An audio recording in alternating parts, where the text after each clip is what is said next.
We'll have plenty of quotes from various general managers and some head coaches as the draft approaches. Most, if not all of them, do pre-draft press conferences. I can only assume it's required because they got better things to do right now. John Schneider, the GM of the Seahawks, who sit at number 18 in round one, he spoke recently about this draft class and pre-draft visits and also the narrative, the notion, the idea that there aren't many great quarterbacks in this draft. Here's some of what he had to say.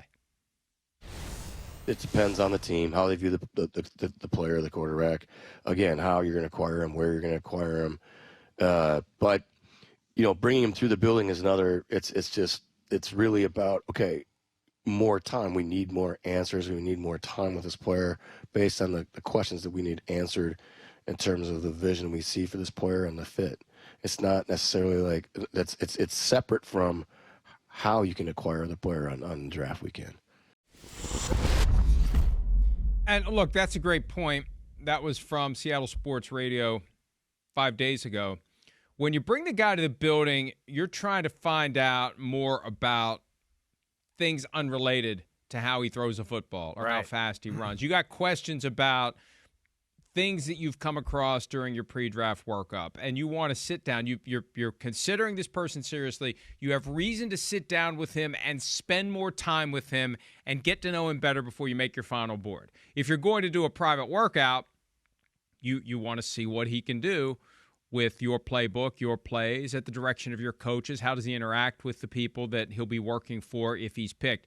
But you bring him to the building. Now, some teams will only bring to the building guys they are genuinely interested in and are serious about taking. For some, we just got to figure out, what do we got here? Where do we put this guy? Is he on the board? Is he off the board? How high is he on the board? And you're limited to 30, except for the day when you can invite guys with some sort of local connection. You can have a bunch of guys that day. Well, but other than that, you're limited to 30, so you have to use them wisely. You do. You have to use them wisely. They do have great value. They do, for the reasons you said. I mean, of course, you're making an investment. You want to know the person a little bit, right? Some of these guys, just like me, might have gotten in trouble once in college or whatever. You want to make sure. Only once? Well, only once that I got caught for, okay? But yeah, they want to make sure, let's have him in. Let's look at him. Like, is this a bad guy or is this just some kid who, gets in a little mischief every now and then, right? Those are the things that you try to learn. And, yeah, it's not always first-round picks. I think sometimes people see it and go, oh, well, they must be thinking about in the first round. No, they're bringing in second- and third-round guys too. Or you bring in a guy to go, man, I like his film, Mike. Man, he looks good. He does this. I wish he was a hair more physical, right? You bring him in and you try to get a sense of, is it in him to be a little more physical and a little more edgy, right? Can we bring that out of him? Is there some dog in there, right, that we know we can bring out of him too? He can take that physicality maybe to the next level, and we see that in the human. And so there's things to be learned in those little visits for sure, let alone you're acquiring information. Right? I'll let you be. I used to have to pick up the guys sometimes at the airport for the New England Patriots. What do you think the New England Patriots wanted to know within 10 minutes of dropping the guy back at the facility? What'd they say in the car? What would they say? Where have they gone on visits? Who did they like? Did they say anything? Was there any information there? Right? What was his attitude like? So you're being evaluated the whole time when that goes on. And yes, they're trying to take anything they can get from that player.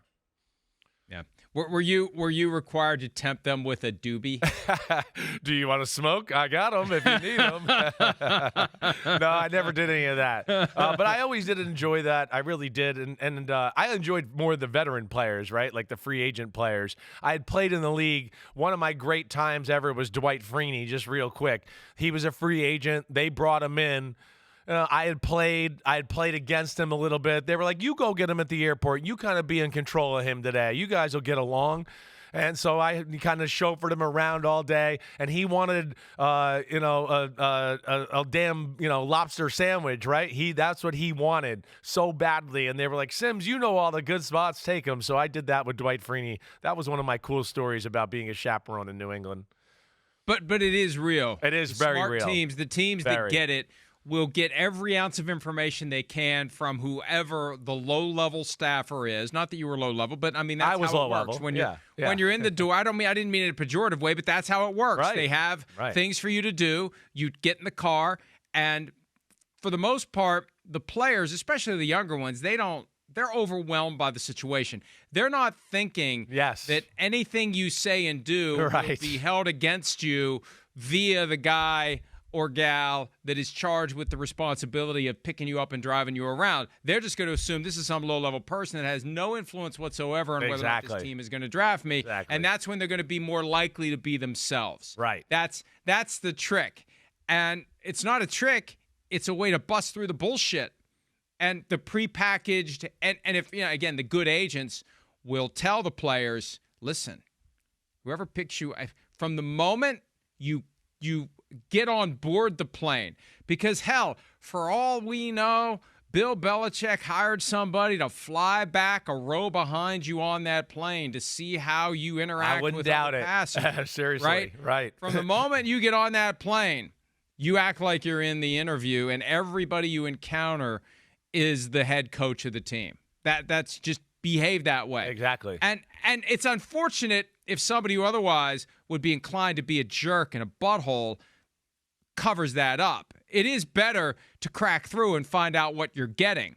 But the agents, if they're smart, will tell their guys, because everybody's capable of having a bad moment, an uncharacteristic moment. You don't want that one moment to be the thing that you're painted with and you're excluded just because you happen to have a bad day on the worst possible day. That's right. So I think it's fair to say, hey, look, just so you're clear here, anything frustrates you, gets under your skin, just be careful how you react, because anybody could be watching you and reporting back to the people making the decision. Yeah, that's it. And then you have, hey, he's a good football player, right? We got some reports that maybe he wasn't the best in the meeting rooms and didn't digest the playbook quite as well, right? Let's get him in here.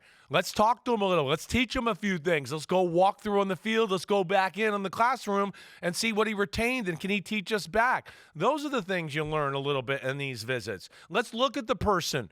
We haven't really seen him in person. We didn't get a visit with him at the combine, right?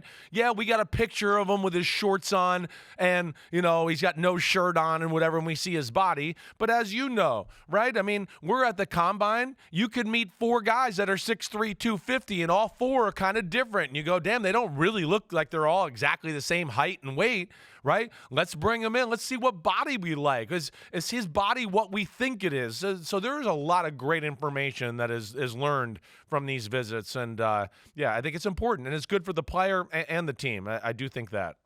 As Gary the Commanders fan points out, Top Golf. That's baby. That's Bring right. them all to Back Top to the Golf. Commanders. But you know what? Think about it. All the first-round quarterback prospects last year, you put them all in the same room, in the same place, at the same time with a little competition there. I could see why you'd be more attracted to Jaden Daniels in that setting. I hear you. How he'd act, because he was probably, I don't know how, I'm not going to comment on how the others might have dealt with that setting where they're all put in the same box and they shake it a little bit. But Jaden Daniels isn't affected by anything. No. So how do you come to the conclusion this guy isn't going to be affected by anything?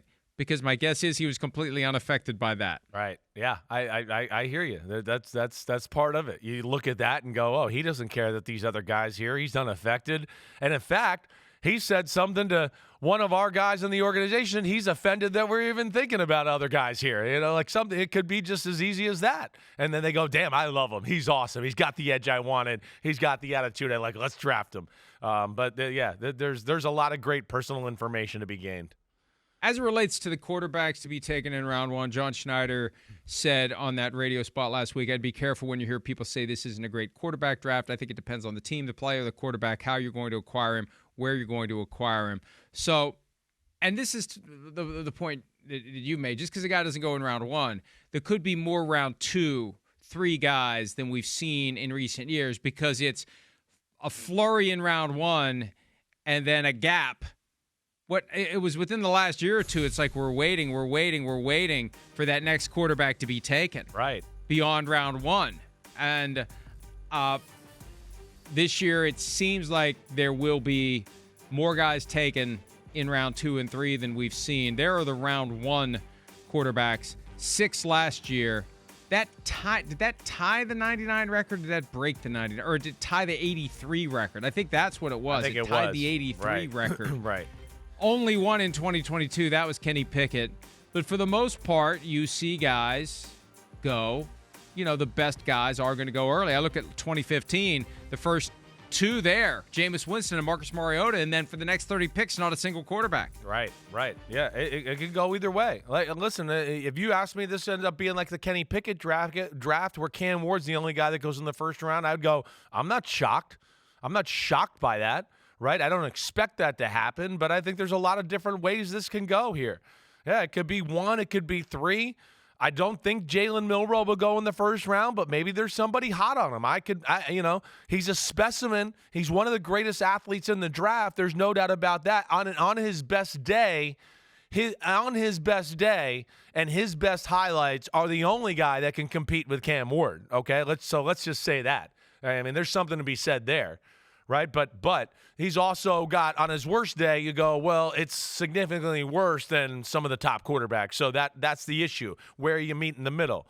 The quarterback situation, I hear what John Schneider's saying. Yeah, it's not superstar, but Shedeur, Jackson Dart certainly could be starting quarterbacks in the NFL, and we know that. That's a damn good thing. Tyler Shuck of Louisville certainly could be a starting quarterback in the NFL.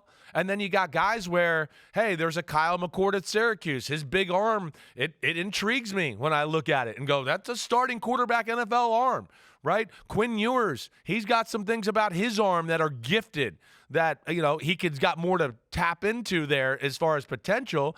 But, yeah, I think there's some guys down the road where you go, hey, might not be the franchise guys we get right now, but they could be something. A Dylan Gabriel, man, I mean, he's got a good film. He's got a strong arm. He's an athlete. There's guys like Graham Mertz from Florida where I look at and go, damn, he's got starting caliber traits in him when you look at him. At the very least, he's a big-time backup for a long, long time. So I think that's what John Schneider's talking about. It might not be the superstar hit-you-in-the-face type of draft at quarterback, but there is a lot of solid and a lot of guys where I go, at the worst, this guy's going to be a backup for like the next 8 or 9 years. And of course, there's value in that. And ultimately, we don't know who's going to bust through that perceived ceiling and outperform once he gets to the NFL, or who's going to fall flat on his face once we get to the NFL and he encounters a level of competition he's never seen before and he can't overcome it. He's reached the limit of his physical skills and abilities. Hi, it's Mike Florio. Thanks for watching PFT on YouTube. Hit subscribe for the latest news and analysis from Pro Football Talk.